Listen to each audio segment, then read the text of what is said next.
राधे राधे, हरे कृष्णा, जय माता दी। हिंदू धर्म की दिव्य और पावन परंपराओं में वट सावित्री व्रत का एक ऐसा महान पर्व है जो अखंड सौभाग्य, पति की दीर्घ आयु, परिवार की सुख शांति और समृद्धि के लिए अटूट आस्था, प्रेम और समर्पण का प्रतीक माना जाता है।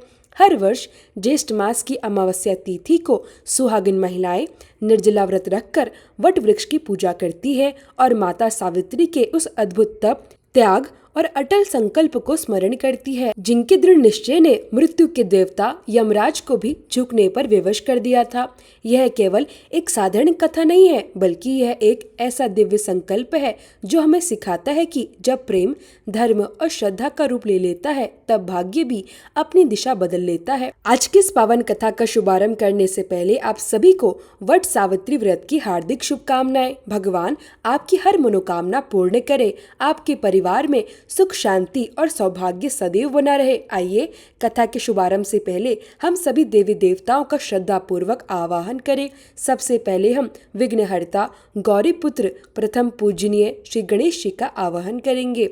हे गौरी नंदन, हे विघ्न विनाशक, हे मंगलकर्ता श्री गणेश जी, आपके बिना कोई भी शुभ कार्य पूर्ण नहीं होता। इसलिए इस पावन व्रत कथा के आरंभ में हम सभी आपको सादर आमंत्रित करते हैं। हे प्रभु, हमारे मन, वाणी और श्रवण को पवित्र करें। हे त्रिदेव ब्रह्मा जी जो सृष्टि के रचयिता है, भगवान श्री विष्णु जो समस्त संसार के पालनहार है और भगवान शिव शंकर जो संहार करता है, आप तीनों कृपया करके इस पावन व्रत कथा में पधारे और हमें धर्म, सत्य, संयम और शक्ति का ज्ञान प्रदान करे। हे माँ सावित्री, आपके धैर्य, तप, त्याग और पति प्रायणता ने स्त्री शक्ति की परिभाषा ही बदल दी। आज हम आपकी पावन कथा को सुनने जा रहे हैं। हमें भी आपकी ही तरह श्रद्धा, साहस, धैर्य और अटूट विश्वास प्रदान करे। हे सत्यवान, आपका प्रेम और विश्वास ही माता सावित्री की सबसे बड़ी शक्ति बना। आप हमारे जीवन में सत्य, प्रेम और समर्पण का मार्ग प्रशस्त करें। और हे धर्मराज यमराज जी, आप धर्म के दूत हैं, न्याय के अधिपति हैं। हम आपसे करबुद्ध प्रार्थना करते हैं कि किसी भी सुहागिन का सुहाग कभी ना टूटे, किसी भी घर में अकाल मृत्यु का दुख न आए, हर स्त्री का जीवन सुखमय हो, उसका परिवार स्वस्थ, सुरक्षित और दीर्घ आयु रहे। आपके द्वारा किया गया मृत्यु का विधान भी प्रेम, तप और अटल संकल्प के आगे बदल सकता है। यह माता सावित्री ने सिद्ध कर दिखाया है। हम सभी आपको श्रद्धा पूर्वक प्रणाम करते हैं। आइए प्रिय श्रोताओं, इस व्रत की शक्ति, महिमा और महत्व को समझने से पहले हम सुनते हैं अमावस माता की कथा, जिनकी कृपा से यह व्रत पूर्ण माना जाता है। और उसके बाद सुनेंगे वह महान कथा जिसने काल के नियम को भी बदल दिया, माता सावित्री और सत्यवान की अमर गाथा। एक ऐसी स्त्री की कथा जिसने अपने तप, धर्म, प्रेम और अटूट विश्वास के बल पर मृत्यु से भी जीवन को जीत लिया। यह केवल कथा नहीं, बल्कि श्रद्धा और विश्वास का वह दिव्य सेतु है जो हर सुहागिन स्त्री को साहस, शक्ति और अडिग विश्वास से भर देता है। प्राचीन समय की बात है। एक नगर में धर्मपरायण ब्राह्मण कुल में जन्मी एक स्त्री अपने पति के साथ सुखपूर्वक जीवन व्यतीत कर रही थी। लेकिन उस स्त्री की एक आदत बहुत कष्टदायक थी। वह प्रत्येक अमावस्या तिथि पर स्नान करके भोजन बनाती और सबसे पहले स्वयं भोजन कर लेती। उसके बाद वह पूजा पाठ और व्रत का कार्य किया करती थी। धीरे धीरे समय बीतता गया। अब अमावस माता उसके इस व्यवहार से अप्रसन्न रहने लगी। एक दिन जब उस स्त्री ने पहले भोजन कर लिया और बाद में पूजा करने लगी, तब उसके घर की लक्ष्मी धीरे धीरे समाप्त होने लगी। उसकी संतानें बीमार रहने लगी, घर की धन संपत्ति कम होने लगी, सुख शांति और समृद्धि जैसे उससे रूठ गए हों। धीरे धीरे उसके जीवन में एक के बाद एक अशुभ घटनाएं घटने लगी। घर का वातावरण दुख और चिंता से भर गया। वह स्त्री समझ ही नहीं पा रही थी कि आखिरकार उसके जीवन में इतना कष्ट क्यों आ रहा है। फिर एक दिन अमावस माता ने उसे स्वप्न में दर्शन दिए। माता ने कहा, हे देवी, तुम प्रत्येक अमावस्या को पहले भोजन कर लेती हो और उसके बाद मेरी पूजा करती हो। क्या कोई भी अतिथि के घर आने पर उसे बिना सम्मान दिए स्वयं पहले भोजन कर लेता है? जब तक मेरी पूजा नहीं होती उस दिन भोजन करना वर्जित माना जाता है। तुमने मेरे नियमों का उल्लंघन किया है, इसी कारण तुम्हारे जीवन में ये सभी कष्ट आए हैं। माता आगे बोली, यदि अब तुम सच्चे मन से प्रायश्चित करोगी और प्रत्येक अमावस्या को श्रद्धा और नियम पूर्वक व्रत रखकर मेरी पूजा करोगी, तो तुम्हें पुनः सुख शांति और समृद्धि प्राप्त होगी। स्वप्न समाप्त होते ही वह स्त्री भय और पश्चाताप से भर गई। उसे अपनी भूल का एहसास हो चुका था। प्रातःकाल उठते ही उसने सच्चे मन से प्रायश्चित किया, पवित्र भावना के साथ व्रत धारण किया, पूरा दिन उपवास रखा और संध्या समय दीप प्रज्वलित करके श्रद्धा पूर्वक अमावस माता की पूजा की। धीरे धीरे उसके घर में फिर से सुख लौटने लगा। घर का वातावरण शांत और मंगलमय होने लगा। धन, वैभव और समृद्धि पुनः आने लगी। उसकी संतानें भी स्वस्थ रहने लगी। अमावस माता की कृपा से उसका जीवन फिर से खुशियों से भर गया। तभी से यह परंपरा प्रारंभ हुई कि अमावस्या के दिन श्रद्धा, नियम और संयम के साथ अमावस माता की पूजा की जाए, व्रत रखा जाए और पूरे भक्ति भाव से उनकी कथा सुनी जाए। विशेष रूप से वट सावित्री जैसे पावन व्रतों में इस कथा का अत्यंत महत्व माना जाता है, क्योंकि यह व्रत भी अमावस्या तिथि को ही किया जाता है। मान्यता है कि जो भी स्त्री अमावस्या के दिन श्रद्धा और नियम पूर्वक अमावस माता की कथा सुनती है, उसे समस्त पुण्य फलों की प्राप्ति होती है, उसके पापों का नाश होता है, उसका व्रत पूर्ण और सफल माना जाता है। ऐसी स्त्री को अखंड सौभाग्य का आशीर्वाद प्राप्त होता है और उसके परिवार पर माता की कृपा सदैव बनी रहती है। प्रेम से बोलिए अमावस माता की जय। अब आगे सुनिए माता सावित्री और सत्यवान की वह अद्भुत और दिव्य कथा, जिसने संसार को सच्चे प्रेम, तप और नारी शक्ति का महत्व समझाया। सावित्री और सत्यवान की यह पवित्र कथा सबसे पहले महाभारत के वन पर्व में वर्णित मिलती है, जब धर्मराज युधिष्ठिर ने महर्षि मार्कंडेय से विनम्र भाव से पूछा था कि हे ऋषिवर, क्या संसार में कोई ऐसी पतिव्रता स्त्री हुई है जिसने द्रौपदी के समान कठिन व्रत और अटल धर्म का पालन किया हो? तब महर्षि मार्कंडेय ने उन्हें विस्तार पूर्वक देवी सावित्री की यह अद्भुत कथा सुनाई, जिसे एक समय स्वयं महादेव जी ने माता पार्वती को सुनाया था। कथा के अनुसार मद्र देश के राजा अश्वपति ने अपनी पत्नी सहित संतान प्राप्ति के लिए माता सावित्री देवी का विधि विधान से व्रत, पूजन और कठोर तप किया। उनकी तपस्या और भक्ति से प्रसन्न होकर देवी ने उन्हें पुत्री प्राप्ति का वरदान दिया। कुछ समय पश्चात सर्वगुण संपन्न देवी सावित्री ने स्वयं राजा अश्वपति के घर कन्या रूप में जन्म लिया। कन्या धीरे धीरे बड़ी होने लगी। वह रूप, गुण, बुद्धि, संस्कार और तेज में अद्भुत थी। जब कन्या विवाह योग्य हुई, तब राजा अश्वपति ने अपने मंत्री के साथ सावित्री को योग्य वर की खोज के लिए भेज दिया, ताकि वह अपने मन के अनुसार पति का चयन कर सके। सावित्री अनेक राज्यों और वन प्रदेशों में भ्रमण करती हुई अतः अपने मन के अनुकूल वर का चयन करके वापस लौटी। उसी दिन संयोगवश देवऋषि नारद राजा अश्वपति के महल में पधारे। देवऋषि नारद के पूछने पर सावित्री ने अत्यंत विनम्रता से कहा, महाराज, घुमतसेन के पुत्र सत्यवान की कीर्ति, गुण, धर्म और सदाचार को सुनकर मैंने उन्हें अपने पति रूप में वरण कर लिया है। यह सुनकर देवऋषि नारद ने सत्यवान और सावित्री के ग्रहों की गणना की। उन्होंने राजा अश्वपति को बधाई दी और सत्यवान के गुणों की भरपूर प्रशंसा की। साथ ही यह भी बताया कि सावित्री की 12 वर्ष की आयु होने पर सत्यवान की मृत्यु हो जाएगी। नारद जी की यह बात सुनकर राजा अश्वपति का चेहरा मुरझा गया। वे अत्यंत दुखी हो उठे।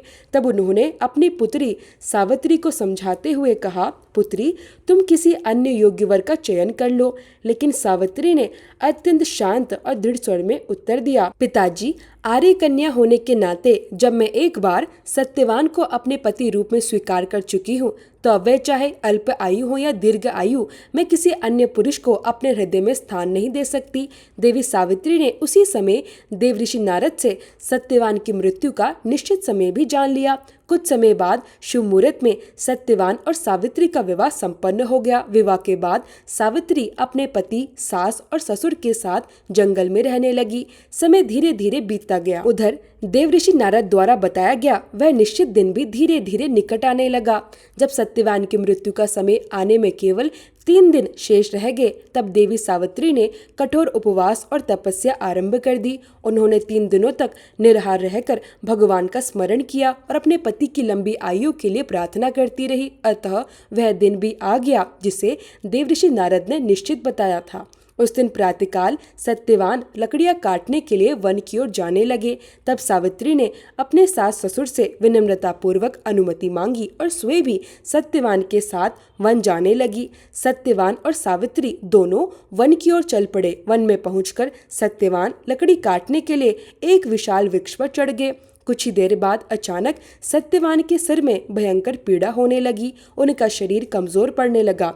किसी तरह वे वृक्ष से नीचे उतरे और पीड़ा से तड़पते हुए सावित्री से बोले, प्रिय, मेरे सिर में असहनीय दर्द हो रहा है। मुझे ऐसा लग रहा है जैसे मेरा शरीर साथ छोड़ रहा हो। यह सुनते ही सावित्री ने अत्यंत धैर्य और प्रेम से सत्यवान को वट वृक्ष के नीचे लेटा दिया और उनका सिर अपनी गोद में रख लिया। सावित्री समझ चुकी थी कि अब उनके पति की मृत्यु का समय आ चुका है, लेकिन फिर भी वह तनिक भी विचलित नहीं हुई। उनका मन अडिग और स्थिर बना रहा।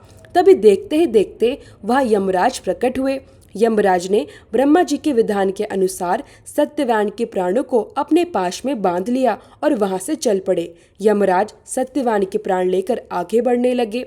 उधर सावित्री ने अपने पति के शरीर को वट वृक्ष के नीचे सुरक्षित रखा और स्वयं यमराज के पीछे पीछे चल पड़ी। पीछे आती हुई सावित्री को देखकर यमराज ने कहा, देवी, अब तुम वापस लौट जाओ। यह संसार का नियम है, जो जन्म लेता है उसकी मृत्यु निश्चित है। लेकिन देवी सावित्री ने अत्यंत विनम्रता और धर्मयुक्त वाणी में उत्तर दिया, महाराज, जहाँ पति जाते हैं वही पत्नी का भी जाना धर्म माना गया है। यही पत्नी धर्म है और यही सनातन मर्यादा है। इतना कहकर सावित्री पुनः यमराज के पीछे पीछे चलने लगी। सावित्री की धर्मनिष्ठा, विनम्रता और पतिव्रत धर्म को देखकर यमराज अत्यंत प्रसन्न हुए। उन्होंने कहा, तुम अपने पति के प्राणों को छोड़कर कोई भी वरदान मांग सकती हो। तब सावित्री ने हाथ जोड़कर कहा, प्रभु, मेरे सास ससुर वृद्ध और दुखी है, कृपया करके उनके नेत्रों की ज्योति वापस लौटा दीजिए और उन्हें दीर्घ आयु प्रदान कीजिए। यमराज बोले, तथास्तु। इतना कहकर वे आगे बढ़ गए, लेकिन सावित्री फिर भी उनके पीछे पीछे चलती रही। कुछ दूर जाने के बाद यमराज ने पुनः पीछे मुड़कर कहा, देवी, अब तुम लौट जाओ। तब सावित्री ने कहा, प्रभु, पति के बिना नारी के जीवन की कोई सार्थकता नहीं होती। सावित्री की यह बात सुनकर यमराज एक बार फिर अत्यंत प्रसन्न हुए। उन्होंने कहा, देवी, तुम्हारा पतिव्रत धर्म अद्भुत है। मैं तुम्हें एक और वरदान देता हूँ, मांगो, क्या चाहती हो। तब सावित्री ने कहा, प्रभु, मेरे ससुर राजा घुमतसेन अपना राज्य खो चुके हैं, कृपया करके उन्हें उनका खोया हुआ राज्य पुनः प्राप्त हो जाए। यमराज ने कहा, तथास्तु, और वे आगे बढ़ गए, लेकिन सावित्री अब भी उनके पीछे पीछे चलती रही। अब यमराज सावित्री की अद्भुत निष्ठा, ज्ञान, धैर्य और पतिव्रत धर्म को देखकर मन ही मन आश्चर्यचकित हो रहे थे। उन्होंने फिर सावित्री से कहा, देवी, तुम्हारी वाणी धर्म से परिपूर्ण है, तुम्हारी भक्ति अतुलनीय है। तुम एक और वरदान मांग सकती हो, लेकिन सत्यवान के प्राण नहीं। तब सावित्री ने अत्यंत बुद्धिमानी और विनम्रता के साथ कहा, प्रभु, मुझे यह वरदान दीजिए कि मैं 100 पुत्रों की माता बनूं। यमराज बिना कुछ सोचे बोले, तथास्तु। इतना कहकर वे आगे बढ़ने लगे। तभी सावित्री हाथ जोड़कर वहीं खड़ी हो गई और बोली, प्रभु, अभी अभी आपने मुझे 100 पुत्रों की माता होने का वरदान दिया है, लेकिन पति के बिना मैं माता कैसे बन सकती हूँ। कृपया करके अपना यह वरदान पूर्ण कीजिए। यह सुनते ही यमराज कुछ क्षणों के लिए मौन हो गए।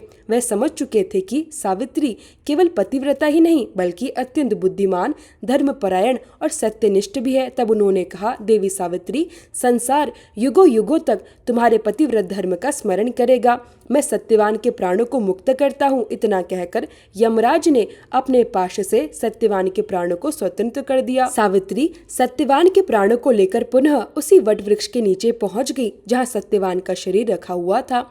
वट वृक्ष के नीचे पहुंचकर सावित्री ने अपने पति के शरीर के पास बैठकर भगवान का स्मरण किया। फिर उन्होंने श्रद्धा और विश्वास के साथ वट वृक्ष की परिक्रमा की। जैसे ही परिक्रमा पूर्ण हुई, सत्यवान के शरीर में फिर से चेतना लौट आई। धीरे धीरे उन्होंने अपनी आंखें खोली और जीवित होकर उठ बैठे। इसके बाद सावित्री अपने पति सत्यवान को साथ लेकर अपने सास ससुर के पास पहुंची। वहां पहुंचकर उन्होंने देखा कि उनके सास ससुर को पुनः नेत्र ज्योति प्राप्त हो चुकी थी। कुछ समय बाद महाराज घुमतसेन को उनका खोया हुआ राज्य भी वापस प्राप्त हो गया। आगे चलकर देवी सावित्री 100 पुत्रों की माता भी बनी और उन्होंने अपने पतिव्रत धर्म, प्रेम, त्याग और अटल निष्ठा से संसार में अमर स्थान प्राप्त किया। इस प्रकार चारों दिशाएं सावित्री के पतिव्रत धर्म के पालन की कीर्ति से गूंज उठी। तभी से वट सावित्री व्रत रखने की पावन परंपरा प्रारंभ हुई। प्रेम से बोलिए देवी सावित्री की जय, सत्यवान की जय। भगवान शंकर ने जब देवी पार्वती को सत्यवान और सावित्री की यह पावन और अमर कथा सुनाई, तब देवी पार्वती की आंखों में श्रद्धा, आस्था और प्रेम के अश्रु भर आए। उनका हृदय माता सावित्री के अद्भुत साहस, नारी धर्म और सत्यत्व की दिव्य शक्ति से भाव विभोर हो उठा। देवी पार्वती ने अत्यंत विनम्र स्वर में भगवान शिव से कहा, हे नाथ, आज मैंने जो कथा सुनी वह केवल एक कथा नहीं बल्कि नारी की शक्ति, उसके तप, उसके त्याग और उसके प्रेम की अनंत महिमा है। मैं भी इस व्रत को करूंगी ताकि सभी स्त्रियों को इससे प्रेरणा प्राप्त हो सके। तब शिव जी अत्यंत प्रसन्न होकर बोले, हे पार्वती, जो भी स्त्री वट सावित्री व्रत की इस पवित्र कथा का श्रद्धा से श्रवण करती है, सावित्री की भांति व्रत रखती है और वट वृक्ष की परिक्रमा करती है, वह अपने पति के जीवन में आने वाले बड़े से बड़े संकट को भी दूर कर सकती है। ऐसी स्त्री का सुहाग अखंड बना रहता है, उसे संतान सुख की प्राप्ति होती है और जन्मों जन्मों तक उसका सौभाग्य अटल बना रहता है। यह व्रत केवल पति पत्नी के प्रेम का प्रतीक नहीं है बल्कि धर्म, संयम, श्रद्धा, विश्वास और अटूट संकल्प की विजय का महापर्व है। जो भी इस व्रत को सच्ची आस्था और श्रद्धा के साथ करता है, उसके जीवन में कभी अकाल मृत्यु, वियोग या बड़ी पीड़ा नहीं आती। इसी विश्वास, श्रद्धा और कथा के पुण्य प्रभाव से हम यही प्रार्थना करते हैं कि हर स्त्री का सुहाग अखंड बना रहे, हर परिवार सुखी और समृद्ध रहे और मृत्यु का भय किसी भी घर की चौखट को स्पर्श न करे। माता सावित्री की कृपा से हर किसी की मनोकामना पूर्ण हो, यही इस कथा का सार है। व्रत कथा यही पूर्ण होती है। सत्यवान और सावित्री की यह अमर गाथा आज भी हर नारी को शक्ति, साहस और प्रेरणा देने वाली बनी रहे, यही हमारी मंगल कामना है। प्रेम से बोलिए सावित्री मैया की जय, सत्यवान सावित्री की जय। आप सभी अखंड सौभाग्यवती भव। वट सावित्री व्रत के नियमों का पालन एक दिन पहले से ही प्रारंभ हो जाता है। कुछ स्थानों पर ज्येष्ठ अमावस्या के दिन यह व्रत रखा जाता है तो कुछ जगह पर ज्येष्ठ पूर्णिमा के दिन भी इस व्रत को किया जाता है। जिस दिन भी आप यह व्रत रखें उससे एक दिन पहले सिर से स्नान अवश्य करें, क्योंकि अमावस्या तिथि पर महिलाओं को सिर से स्नान करना वर्जित बताया गया है। और एक दिन पहले स्नान करने के बाद आपको केवल सात्विक भोजन ही करना चाहिए। लहसुन और प्याज युक्त भोजन का सेवन नहीं करना चाहिए, क्योंकि इस व्रत को अधिकतर महिलाएं निर्जला रखती हैं। इसलिए जिनकी सामर्थ्य निर्जला रहने की ना हो वह पूजा होने तक निर्जला रहकर संकल्प ले सकती है। और जो महिलाएं इस व्रत को पूर्ण रूप से निर्जला करती हैं, उन्हें एक दिन पहले भरपूर मात्रा में पानी और अन्य लिक्विड चीजों का सेवन अवश्य करना चाहिए। इस प्रकार मन में यह दृढ़ धारणा करनी चाहिए कि अगले दिन आप पूर्ण श्रद्धा और भक्ति के साथ वट सावित्री व्रत रखेंगी। फिर वट सावित्री व्रत के दिन ब्रह्म मुहूर्त में उठ जाएं, स्नान करें, साफ और स्वच्छ वस्त्र धारण करें तथा 16 श्रृंगार भी करें। एक दिन पहले मेहंदी आदि अवश्य लगा ले। पूजन सामग्री भी एक दिन पहले ही एकत्रित करके रख ले। अगर आपके आसपास वट वृक्ष ना हो तो एक दिन पहले किसी नर्सरी या अन्य स्थान से वट वृक्ष का पौधा लाकर गमले में रोप ले और अगले दिन यानी वट सावित्री व्रत के दिन उसकी पूजा कर सकते हैं। अब घर के मंदिर में दीप प्रज्वलित करें, हाथ में जल लेकर संकल्प ले और इस प्रकार संकल्प ले कि मैं फल, फूल, जल, अक्षत और पूर्ण श्रद्धा सहित आज वट सावित्री व्रत कर रही हूँ, जिससे मेरे पति का जीवन दीर्घ आयु हो, मुझे अखंड सौभाग्य की प्राप्ति हो और मेरा परिवार सदा सुखी एवं समृद्ध बना रहे। वट सावित्री व्रत की पूजन सामग्री में वट वृक्ष, कच्चा सूत या कलावा, रोली, हल्दी, अक्षत, सिंदूर, चूड़ी, चुनरी, फल फूल, नारियल तथा श्रृंगार की जो भी सामग्री हो उसे अवश्य रखें। साथ ही बांस का पंखा, सूखे मेवे और श्रृंगार की सामग्री 2 अलग अलग स्थानों पर रखें। एक स्थान पर दान करने के लिए सामग्री रखें और दूसरी जगह पर स्वयं आशीर्वाद रूप में अपने लिए रखने के लिए सामग्री रखें। इसके साथ ही एक कलश तथा जल से भरा हुआ एक लोटा रखें। धूप, दीप और कपूर भी रखें। मिट्टी से बनाए गए सत्यवान, सावित्री और यमराज जी की मूर्तियां रखें। यदि मूर्तियां ना हो तो उनकी तस्वीर भी मार्केट से लाकर रख सकते हैं। अगर घर से दूर वट वृक्ष हो तो घर से ही संपूर्ण पूजन सामग्री लेकर जाएं। एक दिन पहले भिगोए गए काले चने भी इस दिन पूजा में प्रयोग किए जाते हैं, जिन्हें बरगद के वृक्ष में अर्पित किया जाता है और परिक्रमा के समय उपयोग किया जाता है। जैसे कि कुछ महिलाएं 108 बार परिक्रमा करती है तो हर बार एक परिक्रमा पूरी होने पर एक काले चने का दाना किसी पात्र में इकट्ठा करती जाती है। इस प्रकार 108 बार परिक्रमा भी बिना भूले और आसानी से पूर्ण हो जाती है। अगर वृक्ष के नीचे गंदगी या कूड़ा हो तो उसे पहले अच्छे से साफ कर लें, उसके बाद ही पूजा करने की तैयारी करें। सबसे पहले वट वृक्ष में कच्चा दूध और जल मिलाकर अर्पित करें, फिर पुष्प अर्पित करें, धूप और दीप जलाएं। अब वृक्ष के चारों ओर 5, 7, 11, 21 या 108 बार कच्चा सूत या कलावा लपेटते हुए श्रद्धा के साथ परिक्रमा करें। और यदि परिक्रमा करते समय कलावा बीच में ही समाप्त हो जाए तो बिना कलावे के भी बाकी की परिक्रमा पूरी की जा सकती है। परिक्रमा करते समय ओम वट वृक्षाय नमः इस मंत्र का लगातार श्रद्धा भाव से जाप करते रहें, या फिर ओम देवी सावित्री नमः इसका भी जाप कर सकती है। फिर वट वृक्ष के तने में श्रद्धा से सिंदूर अर्पित करें। इसके बाद सत्यवान, माता सावित्री और यमराज जी का विधि पूर्वक पूजन करें। सभी को कुमकुम, हल्दी और चंदन का तिलक लगाएं। इसके साथ ही सभी को वस्त्र अर्पित करें, पुष्प अर्पित करें, उन्हें पंखा, मिठाई, फल और सूखे मेवे श्रद्धा भाव से अर्पण करें और यह मंत्र बोले, सत्यवान सावित्री युगल रूपाय नमः और यमराज जी के लिए ओम धर्मराजाय नमः। इन मंत्रों को आपको पूजा करते समय अवश्य पढ़ना है या फिर श्रद्धा से जाप करना है। इसके बाद व्रत कथा का श्रवण करें या स्वयं पढ़े। सबसे पहले अमावस माता की कथा और उसके बाद सत्यवान सावित्री की पावन गाथा अवश्य सुननी चाहिए। कथा के अंत में पति की दीर्घ आयु की कामना करते हुए इस प्रकार प्रार्थना करें, हे माँ सावित्री, हे सत्यवान देव, हे यमराज जी, आज मैं आपकी कृपा से इस व्रत को रख रही हूँ और मुझे सौभाग्य प्राप्त हुआ है। कृपया मेरे इस व्रत को स्वीकार करें और मेरे पति को दीर्घ आयु प्रदान करें। पूजा करने के बाद माता सावित्री को जो आपने सिंदूर अर्पित किया है उसमें से आशीर्वाद स्वरूप थोड़ा सा सिंदूर अपनी मांग में भी लगाएं और यदि आसपास सुहागिन महिलाएं भी पूजा कर रही हो तो उन्हें श्रृंगार की सामग्री उपहार स्वरूप अवश्य दें। इस दिन सुहाग की सामग्री का दान करना अत्यंत शुभ माना जाता है। इससे सुहाग बढ़ता है और पति की आयु लंबी होती है। माता सावित्री से सच्चे मन से प्रार्थना करें, हे माँ सावित्री, जैसे आपने अपने पति को यमराज जी से पुनः जीवित कराया वैसे ही मेरे पति को लंबी उम्र, उत्तम आरोग्य और सुख समृद्धि प्रदान करें। इसके बाद ब्राह्मण या सुहागिन स्त्रियों को वस्त्र, फल, मेवा, दक्षिणा या सौभाग्य सामग्री यानी श्रृंगार की वस्तुएं दान में दे। फिर सभी को श्रद्धा से प्रसाद बांटे।